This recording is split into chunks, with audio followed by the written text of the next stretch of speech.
The chamber was silent for exactly 3 seconds after the final vote was read aloud.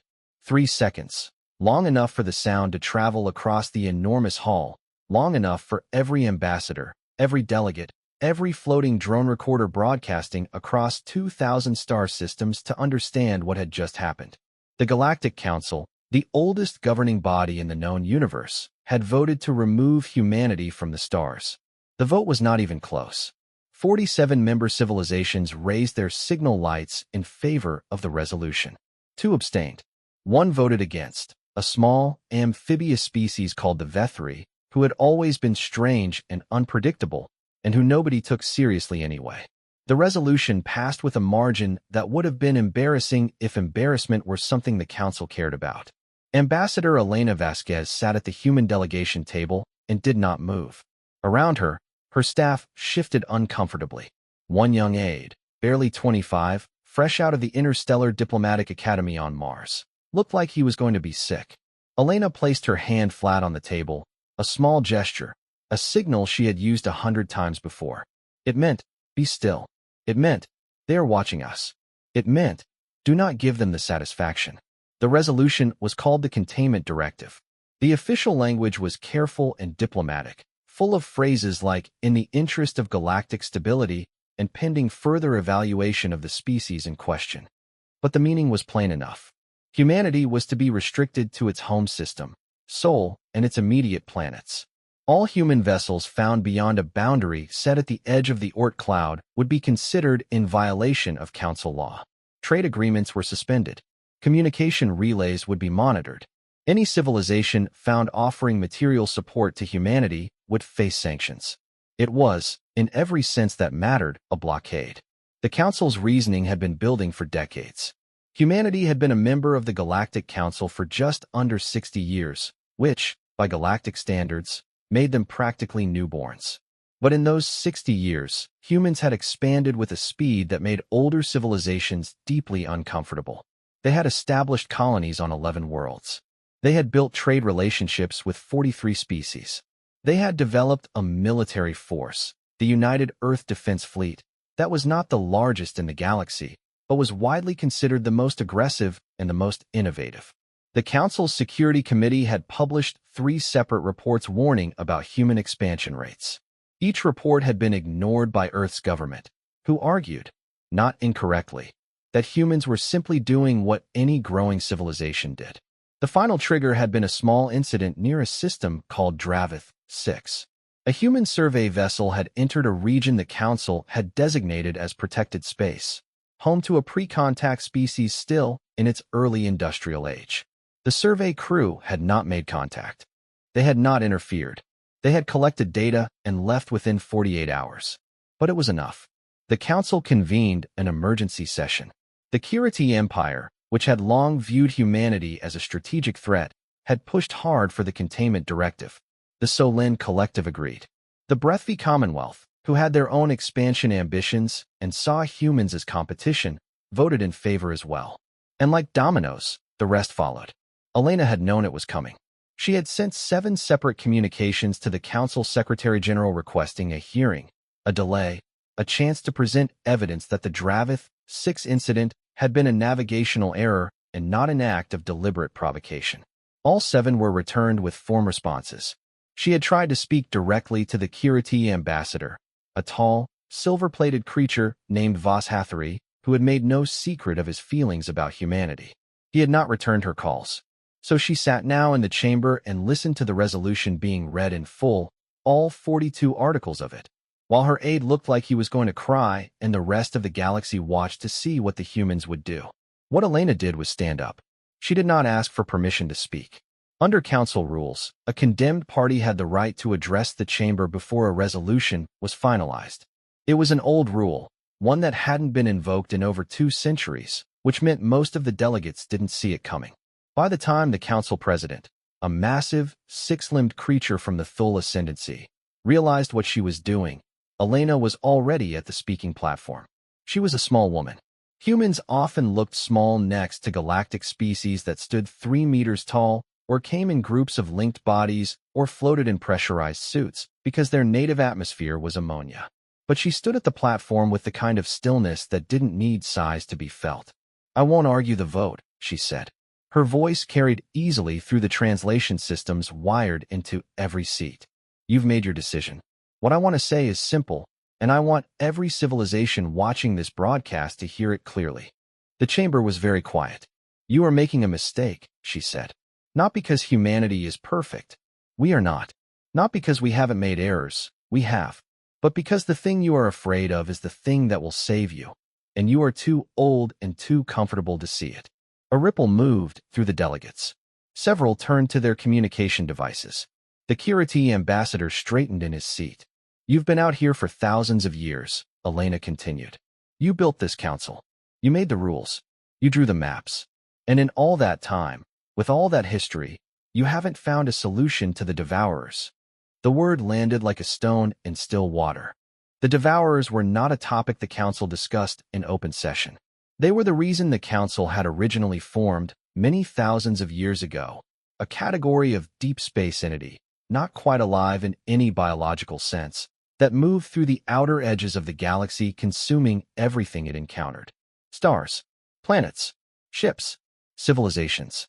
They had gone quiet in recent centuries, retreating to the galactic rim, and the Council's official position was that they were no longer an active threat. Most younger species in the Council had never encountered one. Most older species had worked very hard to forget. Elena had done her research. "We've been in space for 60 years, she said. "And in 60 years, we found something you missed. Or maybe you found it and decided not to share." She paused for exactly one beat. "Either way, it doesn't matter now. You voted us out. So we'll handle it ourselves." She stepped back from the platform. Her aide was staring at her. The council president was speaking rapidly into a private channel. The curated ambassador had gone very still. Elena walked back to her seat, picked up her case, and nodded to her staff. They stood. They filed out of the chamber in a single line, orderly, unhurried, the way soldiers walk when they want it known that they are choosing to leave, not being pushed. The doors closed behind them. For a long moment, the chamber remained in stunned silence. Then the Vethri ambassador, the small amphibian who had cast the single vote against the directive, let out a sound that, when translated, meant something close to, well, that was either very brave or very stupid. Nobody answered him. Back on Earth, the news hit like a physical thing. In cities across 7 planets and 11 colonies, people stopped what they were doing and read the headlines scrolling across every screen, every feed, every public display. The Galactic Council had voted to lock humanity inside its own solar system. And humanity's ambassador had walked out of the chamber and said something about the Devourers, something nobody was quite sure how to interpret, and then gone silent. The United Earth government called an emergency session within the hour. The defense fleet was placed on elevated readiness. Across the human-colonized worlds, there was fear that was natural, unavoidable. But underneath the fear, in the way that things always move underneath fear, there was something else. It moved through engineering bays on deep space stations, and through the labs of the Martian Science Collective, and through mess halls on warships coasting through the outer belt. It wasn't panic. It wasn't even anger, not exactly. It was the particular feeling humans got when someone told them they couldn't do something. That old, stubborn, unkillable feeling that had been with them since the first time one of their ancestors looked at a mountain and decided to climb it simply because it was there. The galaxy had made its decision. Humanity was already making its own. The first Council enforcement vessel arrived at the edge of the Oort cloud 17 days after the vote. It was a curated patrol cruiser, long and angular, built in the distinctive style of the Empire, all sharp edges and dark plating. Its name, translated from curated into standard, was something like absolute authority, which told you everything you needed to know about the curated approach to diplomacy. It dropped out of faster-than-light travel at the designated boundary coordinates, activated its long-range sensors, and began its patrol. The cruiser's commander was a senior officer named Dravushit, who had spent 40 years in the curated Imperial Navy and had never encountered a situation he couldn't resolve through the simple application of overwhelming force. He expected this posting to be routine. He expected the humans to be frightened. He expected a few nervous transmissions, maybe a cargo vessel turning back, maybe some heated words over the comm system, and then quiet. Humans were young. They were impulsive. But they were not, by any objective measure, capable of challenging a council enforcement action. He was wrong about all of this, but he would not fully understand that for several weeks. What Dravushit didn't know, what the council's intelligence services had failed to pick up, because human communications security had become extraordinarily good in the last decade, was that Elena Vasquez had not been bluffing in that chamber. She had spent 2 years, quietly, carefully, building the case for what she called the devourer problem. She had done it without authorization from Earth's government, because she had correctly predicted that Earth's government would tell her to stop making enemies and focus on trade negotiations. She had done it with a small team of researchers, a xenoarchaeologist named Dr. Priya Okafor who specialized in extinct civilizations, and a theoretical physicist from the Lunar Institute named Tomas Reyes who had an almost offensive level of confidence in his own ideas. What they had found was buried in a dead star system 300 light-years from Earth, the remnants of a civilization the Council had catalogued as CR 7714, extinct, wiped out approximately 12,000 years ago. The Council's records listed the cause of extinction as unknown geological event. Elena's team had gone there, done the work, run the scans, and discovered something the Council had either missed or deliberately ignored. CR 7714 had not been destroyed by a geological event. The ruins showed evidence of a desperate, last-ditch technological project, massive energy signatures, exotic particle residue, the kind of structural damage that came not from collapse, but from something being built and fired at enormous scale. CR 7714 had built a weapon, and judging by the secondary evidence, the trails of exotic matter leading away from the system, the absence of any devourer activity in that region of space for the following 11,000 years, it had worked. They hadn't survived. The energy cost of firing the weapon had killed the star. But they had stopped the devourers. They had pushed them back. And they had left enough data behind, encoded in the ruins in a format so simple it was almost deliberately clear that a species smart enough to go looking would find it. Priya had been the one to crack the encoding. Tomas had been the one to understand what the data was describing. Elena had been the one to decide what to do with it. She had not told the Council because she had tried that route and been ignored 3 times. She had not told Earth's government because she needed the project protected from political interference. What she had done instead was go to the Vethri. The Vethri were easy to underestimate. They were small and damp, and they smelled strongly of algae, and they communicated partly through bioluminescent skin patterns, which most translators handled badly. They had been council members for 800 years and had never once voted with the majority, which was either a sign of deep principle or complete contrarianism, depending on who you asked. What almost nobody knew was that the Vethri had a very long memory and a very deep archive, and that they had been quietly terrified of the Devourers for 8 centuries because they had seen what the Devourers did to the species that came before them, the species from whose abandoned oceans the Vethri had eventually evolved. When Elena had arrived at the Vethri home world 18 months before the council vote, not as a diplomat, just as a person, traveling on a private charter with Priya and Tomas, the Vethri Elder Council had met with her for 6 days. They had looked at the data from CR 7714. They had looked at Tomas's theoretical framework. They had looked at the energy calculations and the proposed construction specifications and the estimated timeline. Then they had said, "We will help." The Vethri didn't have much in the way of military power, but they had something more useful. They had relationships. Centuries of being odd and unpredictable had given them a network of quiet friendships with species who didn't fit comfortably into the council's power structure. The Vethri had introduced Elena to the Marin, a reclusive species of deep space engineers who had no political ambitions but extraordinary technical ability. They had connected her to the Aussie, 4-armed, methodical, deeply private, who controlled a chain of asteroid mining operations that stretched across the galactic midrim and who had been quietly unhappy with curated trade pressure for decades. By the time the council vote happened, Elena had already laid the foundation for something the galaxy's oldest powers hadn't even considered possible, a parallel coalition built entirely outside council channels, united not by political alignment, but by a shared problem and a species that was apparently incapable of deciding that something was impossible before trying it anyway. The containment directive, as it turned out, had a significant flaw. It restricted human vessels from leaving the Sol system. It said nothing about what could be built inside the Sol system.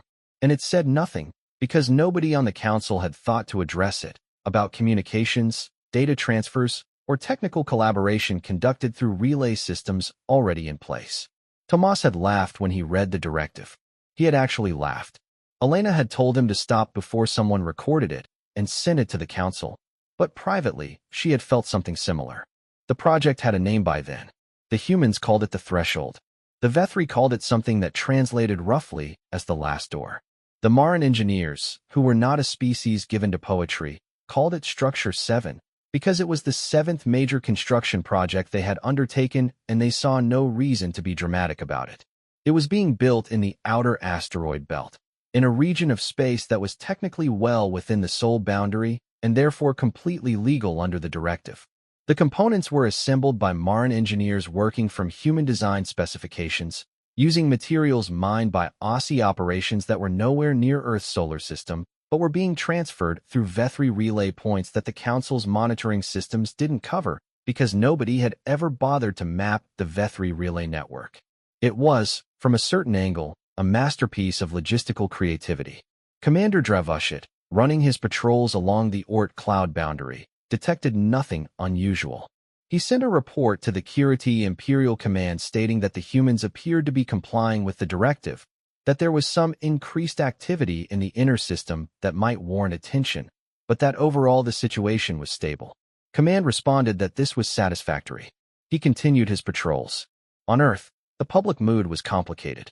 The news networks ran daily segments on the directive, what it meant for trade, for the colonies, for the economy. There were protests in New Geneva and Rio and the Martian capital of Olympia City. There were also, in quieter corners, people who were angry in the specific way that produces results. Engineers who had been working on deep space projects and had now lost their authorization to travel beyond the boundary but could still work. Scientists who had been collaborating with alien counterparts and who found, to their quiet satisfaction, that data transfers were not covered by the directive. Young military officers who ran simulations obsessively, who looked at the defense fleet's capabilities and the council enforcement vessels, and who understood, with the cold clarity of people trained to understand such things, exactly how a confrontation would go, and who spent their evenings working on ways to change those odds. The galaxy watched humanity and saw a species in retreat, saw the blockade holding, saw the ambassador silent and the government making careful, diplomatic noises about reviewing the situation through proper channels. What the galaxy did not see, could not see, because the people doing it were very deliberate about keeping it invisible, was the shape of what was being built. The threshold was not a weapon, not exactly. It was something more precise than that and more dangerous in the way that precise things are always more dangerous than blunt ones. It was, if Tomas's math was right, and Tomas's math was always right, which was annoying and also very useful, a key. And somewhere at the galactic rim, vast and slow and patient, something was moving again. The Council's instruments picked up the readings 11 days later. There was a great deal of confusion in the chambers of the oldest governing body in the known universe, followed by a very uncomfortable silence, followed by the kind of frantic communication that powerful bodies engage in when they have just realized that the problem they told themselves was solved is, in fact, very much not solved. Someone suggested contacting the human ambassador. The Council president agreed, reluctantly, that this was probably necessary. Elena's comm unit received the request for a meeting at 0300 hours ship time. She was already awake. She read the message once, set it down, and looked out the viewport at the stars. Now, she said quietly, to nobody in particular, we can talk. The emergency session of the Galactic Council was different from all the ones before it. The lighting was the same, that cool, neutral blue that the chamber's ancient architects had chosen to represent impartiality. The seats were the same, arranged in their great concentric rings, filled now with delegates who had been pulled from sleep cycles or interrupted mid-meal or dragged from other meetings by aides whose expressions made clear that this was not optional. But the feeling in the room was different. The council chamber had, in its long history, hosted debates and negotiations and declarations and condemnations. It had hosted grief, and it had hosted triumph. And it had hosted the terrible, grinding, bureaucratic machinery of decisions made by committee across the span of civilizations. It had very rarely hosted fear. The Devourers had returned to active movement. That was the word the Council's Science Division used, active movement, because calling it what it was, which was an advance, would have implied a direction and a target, and nobody wanted to say that out loud. Yet even though every sensor array on the galactic rim was now tracking it, and the direction was unmistakably inward, there were 3 main clusters. Each one was moving slowly by human travel standards, and with tremendous speed by the standards of things that were not really alive and did not experience urgency and had no concept of time beyond the simple process of consume, move, consume again.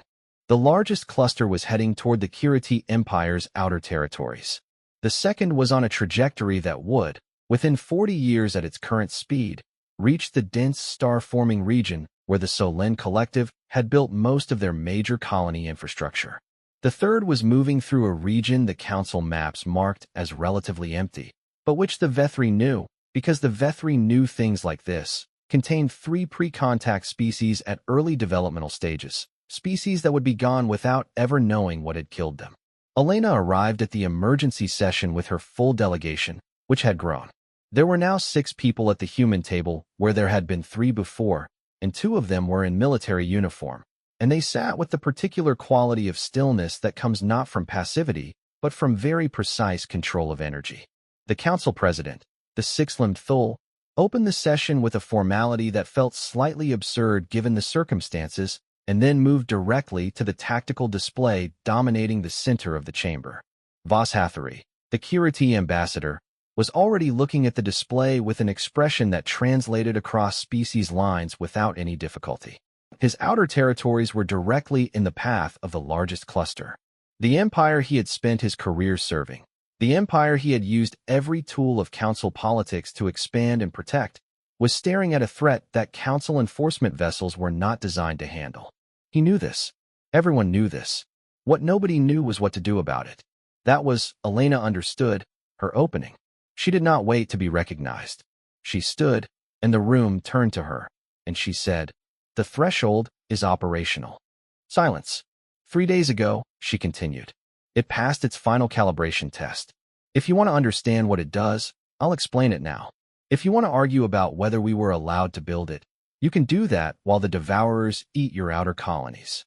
Voss Hathari's mandibles moved, a sign, she had learned, of strong emotion suppressed by discipline. You said the threshold was a key, he said. At the council session. You said that. It is, Elena said. A key to what? The CR 7714 weapon, Tomas said from behind her. He stood up without being asked, because Tomas did things like that. He was wearing a jacket that had a small coffee stain on the left lapel, and he had clearly not slept recently, and he looked, to the assembled diplomats of 2,000 civilizations, utterly unbothered by the setting he was in. The species we now call CR 7714 built a suppression array 12,000 years ago. Think of it as a lock on a door that the Devourers used to move between feeding regions. They fired it, pushed the Devourers back through that door, and locked it. The cost was their star. He paused. We found the key.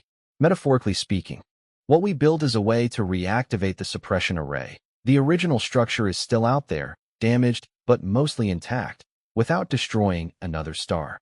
More silence. A different quality this time. You're saying the array still exists, the council president said slowly. It does, Priya said.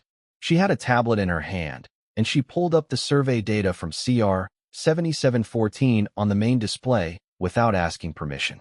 We found it on our second expedition. The council's original survey missed it because they were looking for biological remains, not energy infrastructure.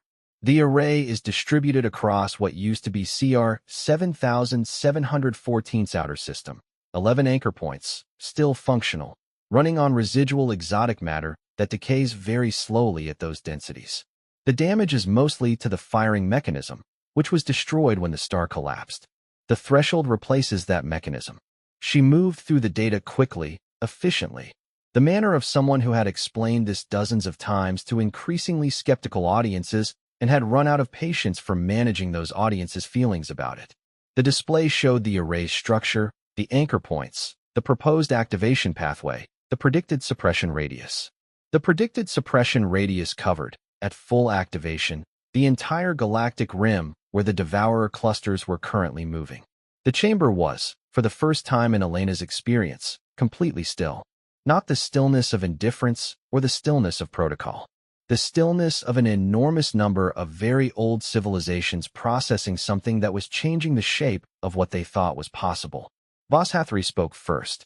What do you need? It was, Elena thought, the most valuable thing anyone had ever said to her. Access, she said. 6 council members need to position relay buoys at the array's anchor points. The threshold fires from inside the Sol system, but the signal needs to be boosted at each anchor. We've mapped the positions. We have the buoys. We need ships that are already cleared for the outer rim. Ships that aren't human, because our vessels can't legally leave the boundary your vote created. She let that sit for exactly 1 second. We also need the directive suspended. Permanently, not temporarily. Voss Hathry looked at the display. He looked at the trajectory lines of the devourer clusters. He looked at the section of the map where his empire's outer territories sat, directly in the path of the largest advance. Agreed, he said. It was that fast. Not unanimous. The Breathfy Commonwealth's ambassador tried to object and was talked over by 3 other delegates simultaneously.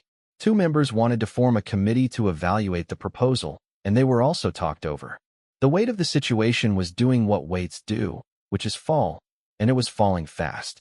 What followed were the most intense 72 hours Elena had experienced since the early days of the first Mars colony crisis, when she had been a young consular official and nothing about the galaxy had been what she expected. Ships were coordinated. Relay buoys, which the Marin had built to Elena's team's specifications and the Vethry had been holding in deep storage for 6 months, were loaded aboard council vessels and the coordinates were transmitted. Tomas barely slept. Priya didn't sleep at all and appeared to function entirely on stimulant tabs and what she described as the specific adrenaline of being right about something important. The threshold itself sat in the outer asteroid belt, cool and patient, looking from the outside like a large but unremarkable deep space array, the kind of structure you'd use for long-range communications or gravitational mapping. The Marin engineers who had built it called it elegant. Elena called it terrifying, in the best possible way. It was a machine designed to reach across 300 light-years and wake something up that had been sleeping for 12,000 years. Dravushit, still running his patrol along the Oort cloud boundary, received a council directive reclassifying his assignment and reassigning his vessel to buoy deployment in Sector 7. He read the directive 3 times, looked at the tactical data attached to it, and for the first time in his 40-year career genuinely did not know what to do. He eventually followed his orders, as he always had. He would spend a great deal of time later thinking about the week when the galaxy changed, and he had been watching the wrong border. On the 3rd day, all 11 relay buoys reported green status. Tomas verified the alignment twice, then a 3rd time because he was Tomas. Priya ran the suppression field calculations 1 final time and declared them sound. Elena stood in the control room of the Threshold facility, a pressurized module attached to the main array, warm and slightly too bright, and smelling of recycled air and the coffee that everyone had been drinking at an unsustainable rate, and looked at the activation interface. It was a very simple interface. This had been a deliberate choice. The species that built the original array had encoded their weapon with a firing mechanism so straightforward, it was almost a philosophical statement, a message across 12,000 years saying, if you found this, you understood enough to find this, so here. Elena put her hand on the panel. Ambassador, said the council president's voice through the comm, present now, watching through a live feed, along with what felt like every civilization in the known galaxy. At your discretion. Elena thought about a mountain. She thought about that first ancestor who looked at it, and felt the specific human feeling that had no clean word in any other language. She thought about 60 years in space and what it had cost, and what it had made possible, and what it had revealed about what humanity was, underneath everything. She pressed the panel. The threshold fired. Across 300 light-years, 11 relay buoys sang in sequence, passing the signal anchor to anchor, the way a voice is passed down a long corridor.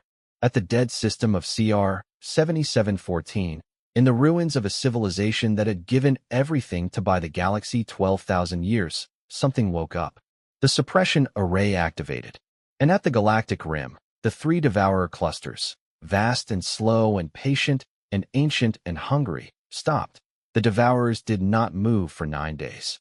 9 days during which the galaxy held something that was not quite breath, because not all of the species in it breathed, but was the equivalent of it. Sensor arrays on the rim reported the same data on the hour, and every hour the data said the same thing: stationary. Not retreating yet. Not advancing.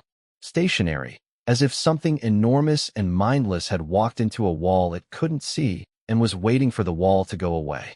The wall did not go away. On the 10th day, the leading edge of the largest cluster began to pull back. Slowly, glacially, in the human sense of that word, which had taken on new meaning since the glacier retreat records of the 21st century, but unmistakably backward. The rim sensors confirmed it. The curated Imperial Navy confirmed it. The Vethri Elder, who had been monitoring from a deep space observation post, and who sent a message to Elena that translated roughly as "it is working," and then, in a second message 40 minutes later, a single word that their language reserved for moments of genuine surprise, confirmed it. The second and third clusters followed within a week. All three were moving away from the galactic interior. The suppression field, running now on the 12,000-year-old infrastructure of a dead civilization, and the new firing mechanism that a human physicist had built in an asteroid belt because someone had decided to draw a line around Earth and call it law, was holding. Tomas monitored the field's strength with the obsessive attention he gave to everything he had built and reported, each day, that it was stable. The array was designed to maintain itself. SAR 7714 had understood that whoever fired it might not survive to maintain it, and had engineered accordingly. Another message across 12,000 years. Another species that had, in its final hours, thought of those who would come after. The galaxy's response to all of this was complicated in the way that only the response of 2,000 civilizations can be complicated. There was relief, immediate, widespread, genuine. The curated outer territories were safe. The Solin Collective's colony infrastructure was safe. The three pre-contact species on the rim were safe, entirely unaware that anything had happened, which was probably for the best. Relief moved through the Council's member worlds in waves, carried on every communication channel, expressed in 2,000 different cultural modes, some loud, some quiet, some through ceremony, and some through the simple resumption of plans that had been put on hold while everyone waited to see if the galaxy was going to survive the month. There was also, beneath the relief, a very uncomfortable reckoning.